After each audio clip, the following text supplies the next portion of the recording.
Man has been debating for centuries what constitutes justice. What do we call a just system? Capitalism is one idea of justice, communism is another idea. And what is justice in personal relationship? People have been debating.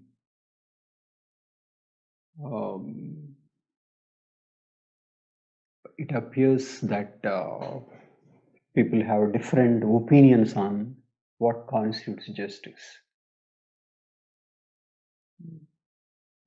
In this context, John Rawls came out with a particular conception of justice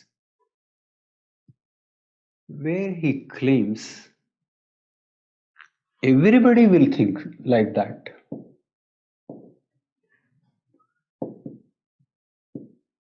Unanimous.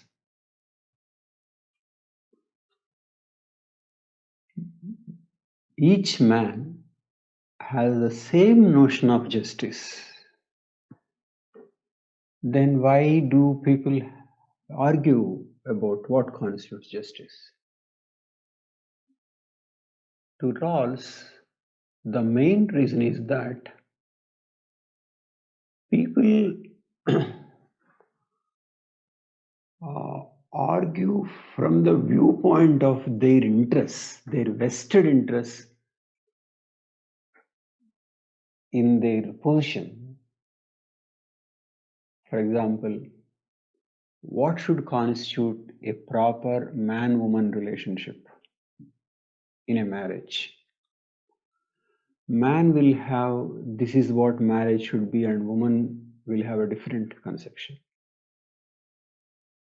They may argue. But Rawls says there is a simple way of finding out what both want, and they will agree. How? Rawls says if they do not know, if a person doesn't know whether he is going to be a man or a woman, then what do they think the marriage should be? So if a person doesn't know whether he is going to be a man or a woman,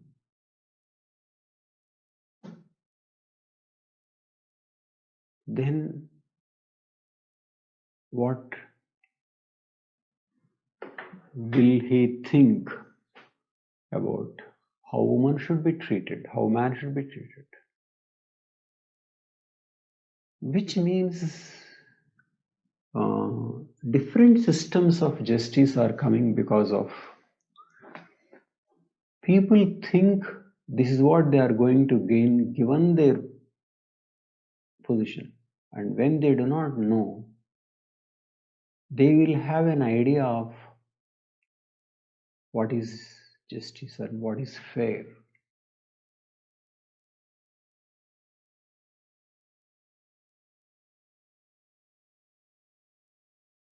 For example, A is selling something and to B. B is doing something. It is a contract between A and B. A fair contract is the one which A and B will agree when they do not know who is giving and who is taking. It is like that. So not knowing your position will make you to arrive at an idea of justice, and that idea is universal. So Rawls proposes a theory of justice which he thinks are universally applicable. Rawls graduated from Princeton in 1943, worked in army first during World War II, and then came back, got his PhD in 1950. his most famous book, his Theory of Justice in 1971. Next, he wrote Political Liberalism, 1993. And then Law of Peoples with the Idea of Public Reason Revisited, 99.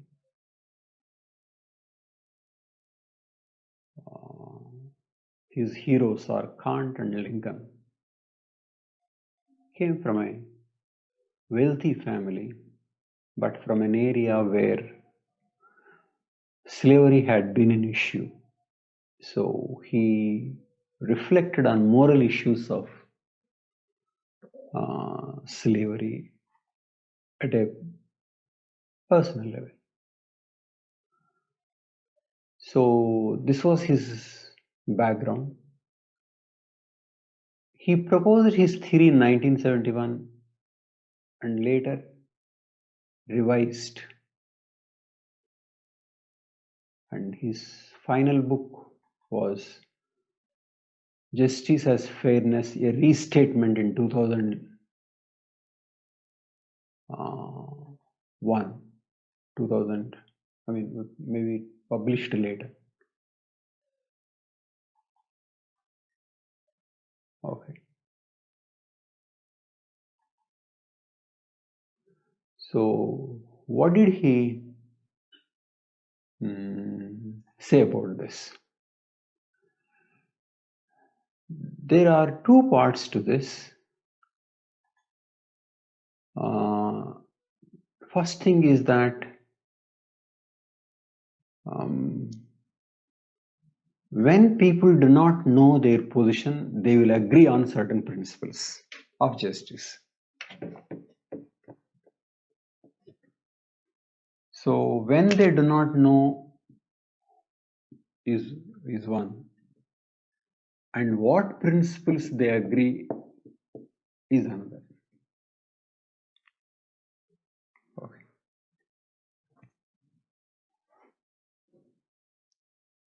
Okay. So he makes certain assumptions, and on the basis of assumptions, people will choose certain principles.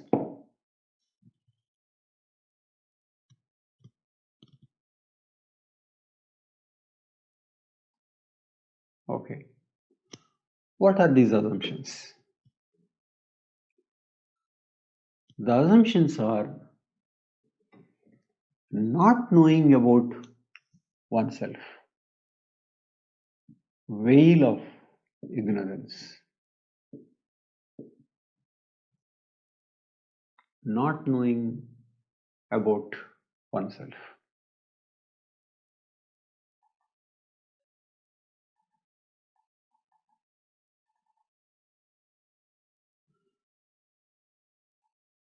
There is veil of ignorance. One doesn't know one's class. You don't know your class, your social position, gender. You don't know your abilities, likes and dislikes.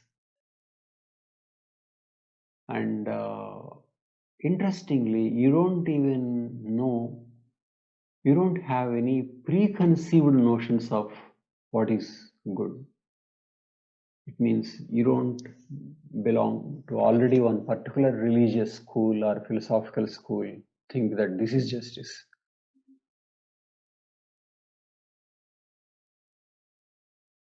So this is veil of ignorance.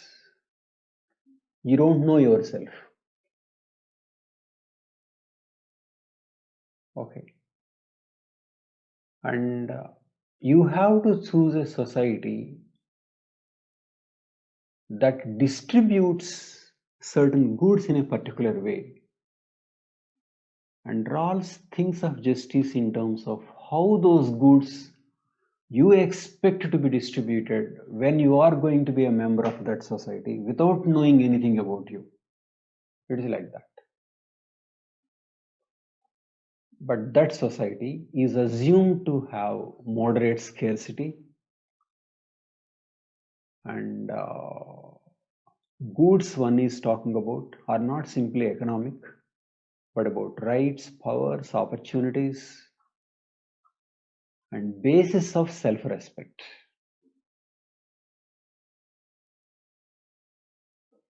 Okay.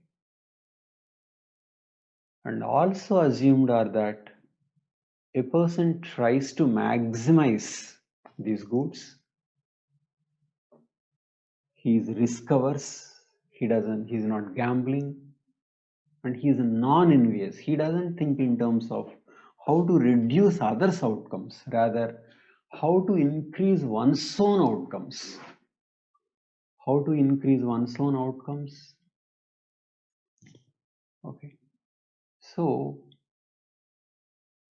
and then the society is of moderate scarcity. Enough that you don't get whatever you want, and there is competition. People want more than what are available. So, this original position is a kind of systematizing the assumptions, the equivalent of what is the right relationship between man and man.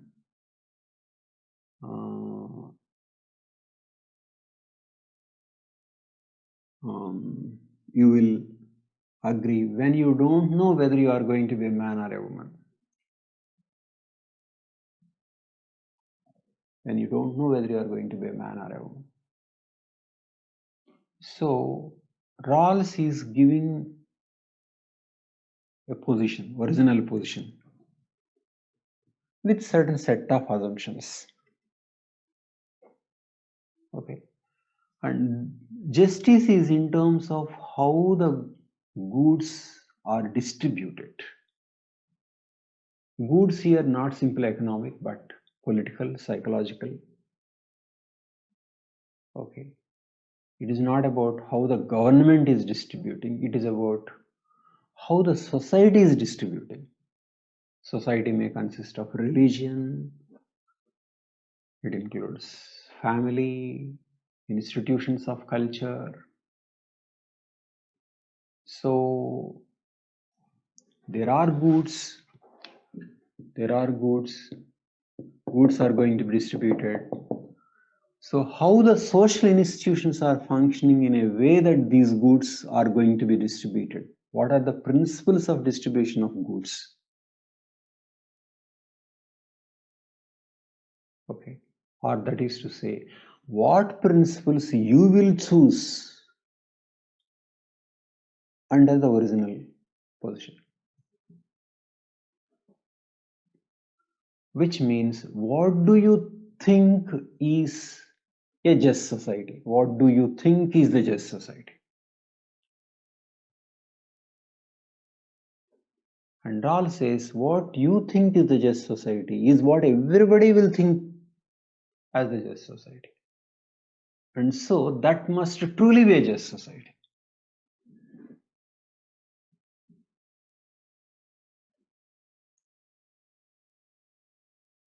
So Rawls thinks that human mind works in a particular way. And all think in a particular way. All think of justice in one particular way. There is really no disagreement on what is a just society. These are both radical and also elegant. Radical in the sense completely new way of looking at things.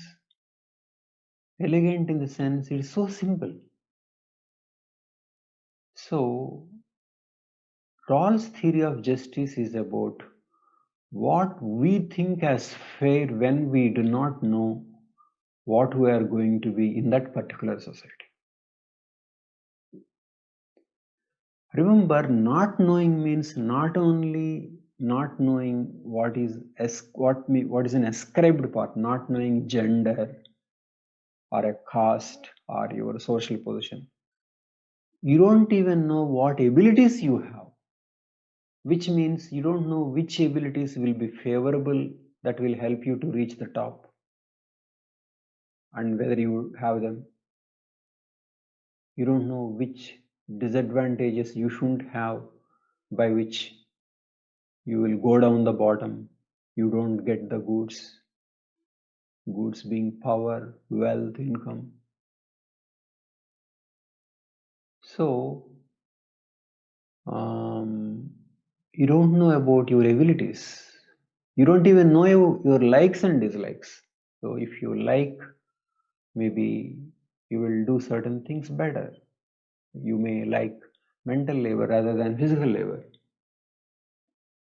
But suppose, I mean, you may be good at mental labor or not physical labor. So basically, you don't know what you are going to be, whether you have to work as a laborer or you have to work as a scientist, or you are going to be a manager, or going to be a man or a woman, and if whether that society is going to have caste or classes, and whether, if it is caste or classes, whether you are going to be born in a higher class or higher caste, or lower class and lower caste.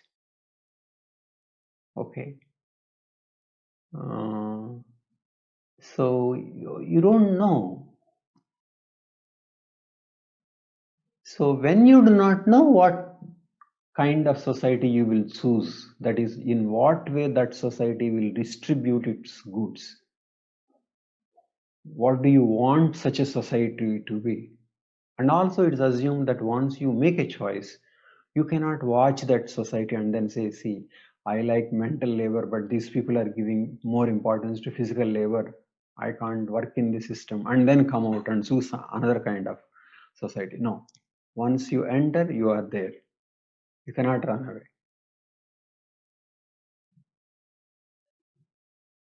Okay. So,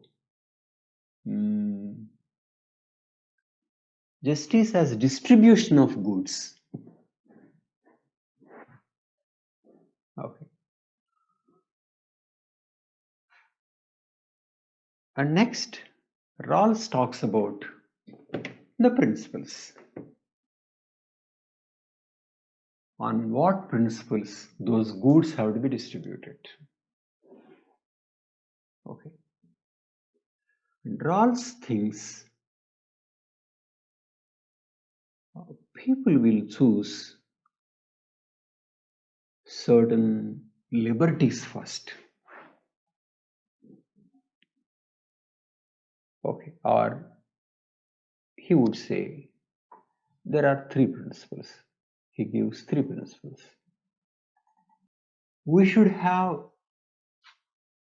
equal liberty. Each person is guaranteed a set of basic liberties. That's principle number one. And then there should be equal opportunity. There must be equal access to jobs and services under fair equality of opportunity. So, liberties for all. Liberty is the first thing. And then equal opportunity. Okay. 1 and 2. But Rawls says here,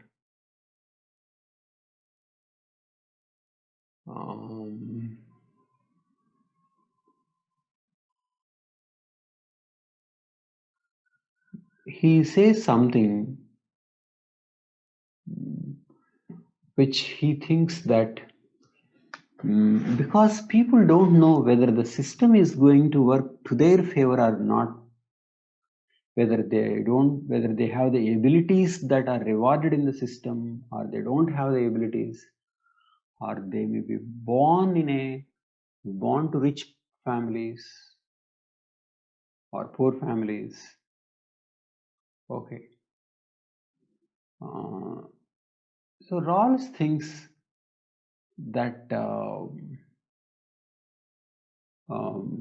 people will calculate, suppose I don't have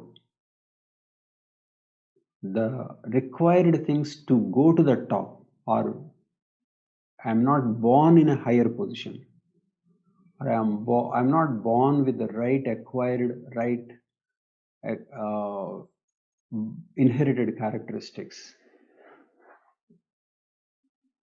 So a person will think, if I don't have those characteristics, the system should take some special care of me. Okay. Suppose the system is favoring mental labor and I'm not good at mental labor, I'm only good at physical labor. So I want the system to give importance to mental labor, but that's fine. And I may be good at that. But in case I'm not good at that, I want to get some positive thing because of my inability to do the mental labor and being good only at the physical labor. So it means I don't want only equality of liberty and equality of opportunity, but in case I am not good at something, the system should make an exception to treat me favorably. So if I am born in a lower caste, then help, special help.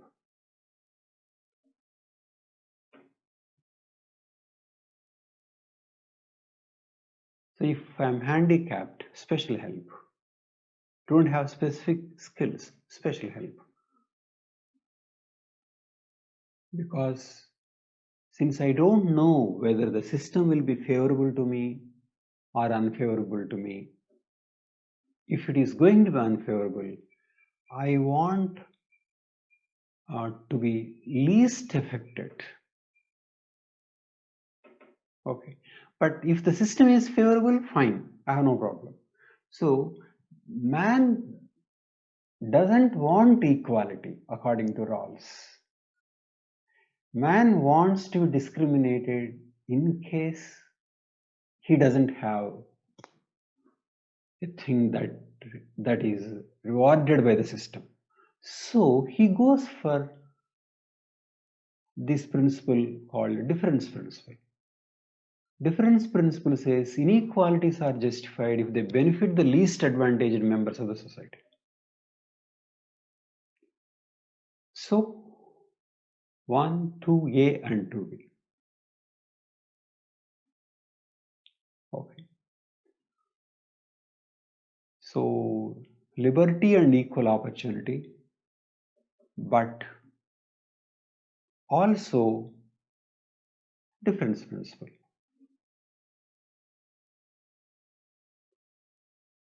And Rawls says people want difference principle only as a last principle if it conflicts with other things. So he says 1 should take priority over 2A, equal opportunity, and 2A should take priority over 2B, difference principle. For example, to create an equal opportunity,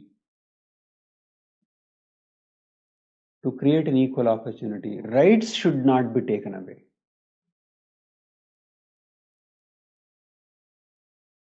Okay, maybe communism took away the political rights to create an equal society. But Rawls thinks that one should not take away the liberties and rights to create an equal opportunity. So it means one should be greater than two.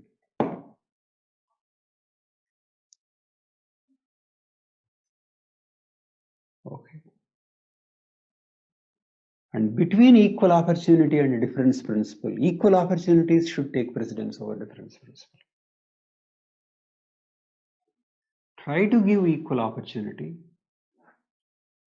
That is the first priority. But after giving equal opportunity, if some people are not able to compete, then you help. But don't say because you want equal opportunity, because all should be equal. So all the people, merit or no merit, should be treated equally. No.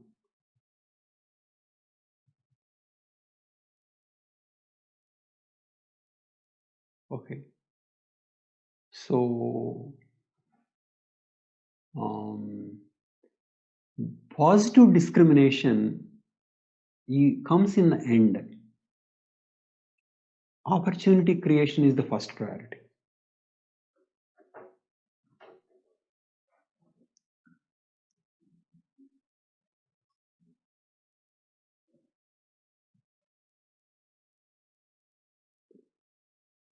So in the name of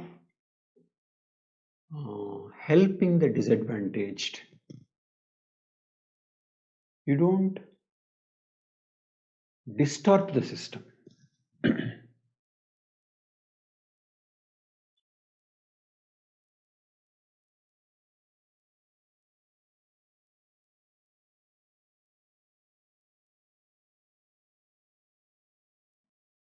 Okay. What examples can we think of?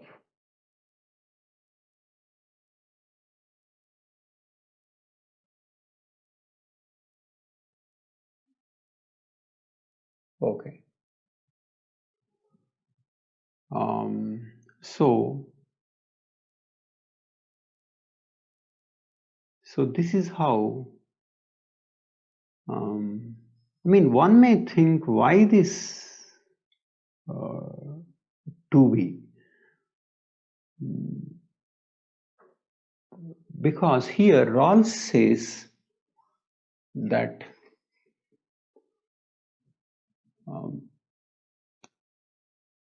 people want, say for example, take if you are thinking in terms of what 10% get, bottom 10% get. Suppose it is an equal society, then top 10% gets the same thing as bottom 10%, is equal. That is, this distribution is without reference to abilities, likes, dislikes, positions born into. Rawls is saying people won't like this because in case they have some ability, they want to be in the top. So they don't want equal society, which means Marxian communism is not a just society. Equality is not a just society. Okay. And also, people don't want where the top 10% get this much and bottom 10% gets only this little. Okay. So top 10% gets this much and bottom 10% gets only this much. People don't want this also. People don't want inequalities because in case they don't have the skills, if they end up here, they will get very, very little. So they don't want equal society. They don't want where this is maximization of maximum. Maximization of maximum. Okay. This is maximum, it is maximized. Maximization of the maximum involves top people getting very, very high. Rawls thinks what people want is they want this to be high, but bottom is something more. Comparative, huge thing and then little. So which means equality rejected. Extreme inequality rejected. Just that this one and this. So to Rawls, this is what people would prefer. In case they have ability, they want to have more at the top. But in case they don't have ability, they want to be taken care of. It means they don't want only equal treatment, but differential treatment in which, in case they don't have the skills, they should get more than what the skills can provide. Because people will calculate, in case I don't have the skills, I have to be reasonable. But if they have, they'll get a lot more. So Rawls thinks that people won't like equality. People won't want extreme inequalities. People want inequalities, equality, and when there are some inequalities because of the skills, and preferential system to those who are not able to do well under equal conditions.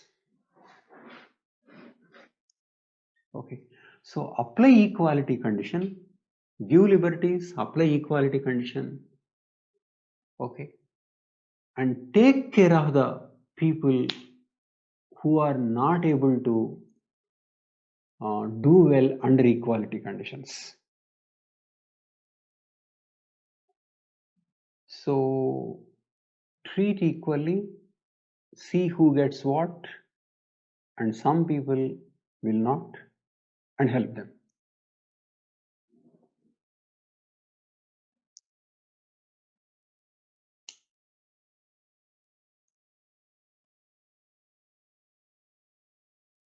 Okay.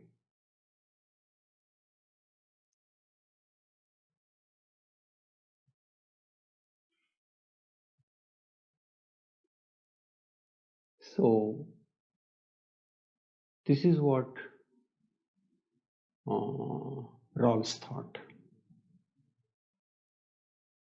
We will work out implications, but one large implication that he thought of, what kind of a system these principles will lead to. If you ask what kind of a system these principles will lead to,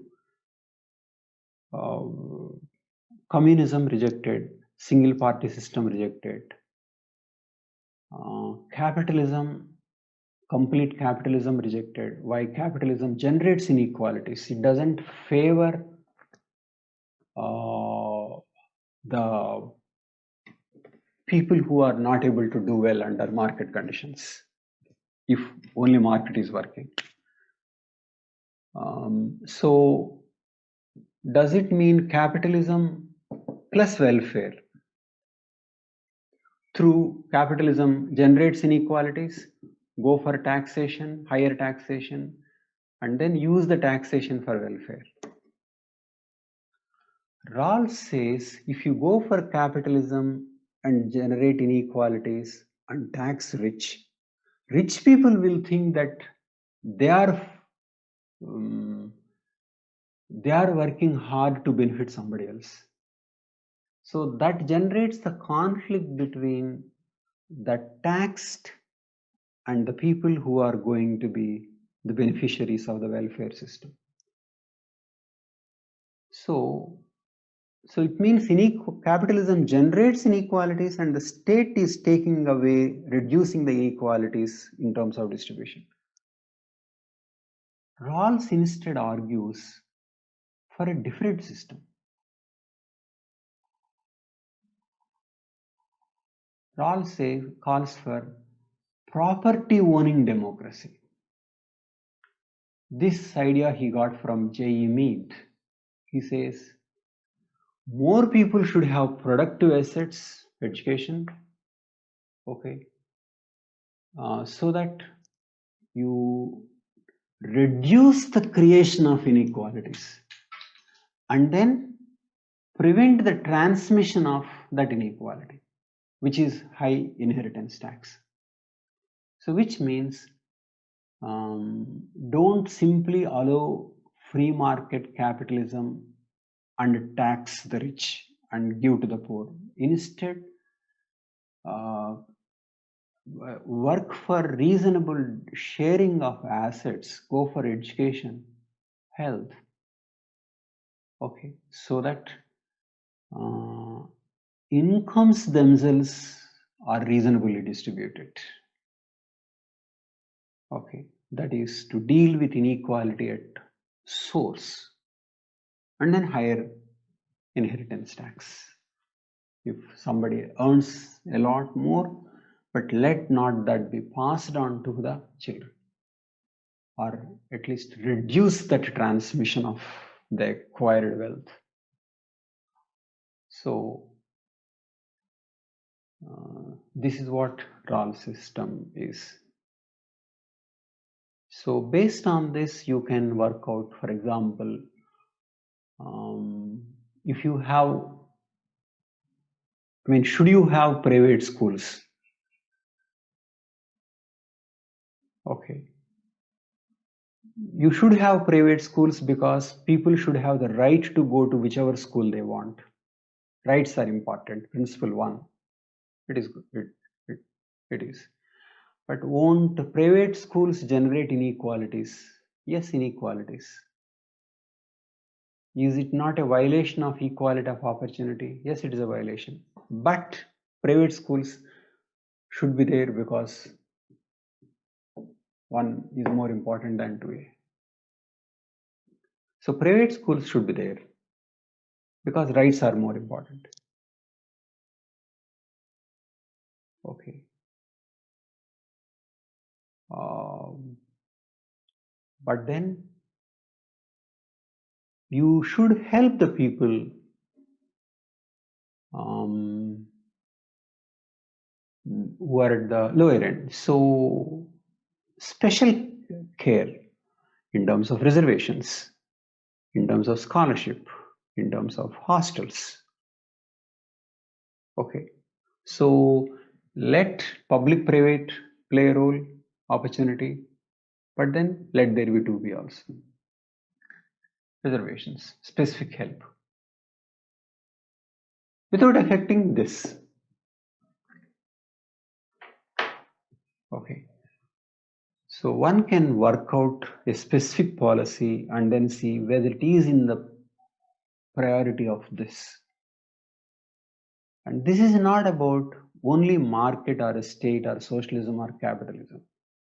This is also about any social good, any social respect. It can be respect or power or basis of self-respect. So Rawls is thinking of distribution of all. In what way those things should be distributed in a society and what one thinks to be the fair distribution. So very comprehensive, very unusual, counterintuitive, but at the same time appears to be just. Okay. And Rawls thinks this is something intrinsic to the way human being works if he doesn't have any prejudice regarding what makes up the justice system, what is regarded as justice.